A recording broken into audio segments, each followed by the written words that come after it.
நான் அயலிக்கும் சரி எதிர்நீச்சலுக்கும் சரி நான் ரெஃபரன்ஸ் எதுவும் எடுத்துக்கிட்டு எனக்கு பழக்கம் இல்லை. என்னை எடுத்துக்க சொல்லியும் டேரக்டர்ஸ் எதுவும் எனக்கு ரெஃபரன்ஸும் காட்டலை. அப்படின்னா தான் கொஞ்சம் ஒரிஜினாலிட்டி வரும் அப்படின்னு சொல்லிட்டு.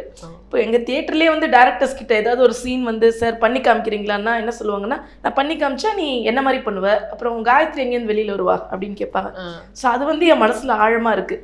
ஸோ அதனால் நம்ம கேரக்டர் கேட்குறோமா, இது எப்படி இருக்கலான்னு நம்ம டிசைன் பண்ணுறோமா, நம்ம டிசைன் பண்ணி நம்ம உருவத்துலேயும் நம்ம புடவையிலையும் ஒரு ப்ளவுஸ்லேயும் நீங்கள் யூஸ் பண்ணுற அந்த அக்சசரிஸ்லேயும் நீங்கள் ஒரு உருவ மாற்றம் பண்ணி இந்த கேரக்டரை கொண்டு போய் காட்டுறீங்க.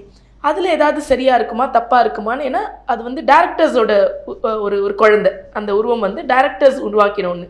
ஸோ அது கரெக்டாக இருந்தால் அதை ப்ரொசீட் பண்ணுவோம். அப்படி இல்லைம்மா இது கொஞ்சம் மாற்றிக்கோங்க இப்படி இருக்கலாம் அப்படின்னா கொஞ்சம் கூட குறைச்சல் பண்ணிப்போம். எனக்கு தேவைப்படலை ரெஃபரன்ஸ் இது வரைக்கும். பிகாஸ் நம்ம கொண்டு போகிறது வந்து சரியாக படுது டேரக்டர்ஸ்க்கு. ஸோ அதே மாதிரியே நம்ம வேறு யாரையாவது ரெஃபரன்ஸ்னு பார்த்துட்டோன்னு வச்சுக்கோங்களேன், நம்ம அதே மாதிரி இமிட்டேட் பண்ண ஆரம்பிச்சிருவோம். இவங்க அவங்க மாதிரி இருக்காங்கல்ல, இவங்க கொஞ்சம் அவங்க மாதிரி இருக்காங்கல்லம்மாங்க, அது வேண்டாமே, ஜான்சிராணி மாதிரியே இருக்கட்டும்.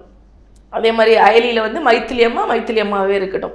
வேறு யாரையும் பார்த்து அவங்கள மாதிரி இருக்காங்களேங்கிற பேர் வந்துட்டு அப்புறம் இந்த கேரக்டரோட உயிர் வந்து போயிடும். ஸோ அப்படி தான் நான் நினைப்பேன். Presta Premium Women's Wear. Let your body love it.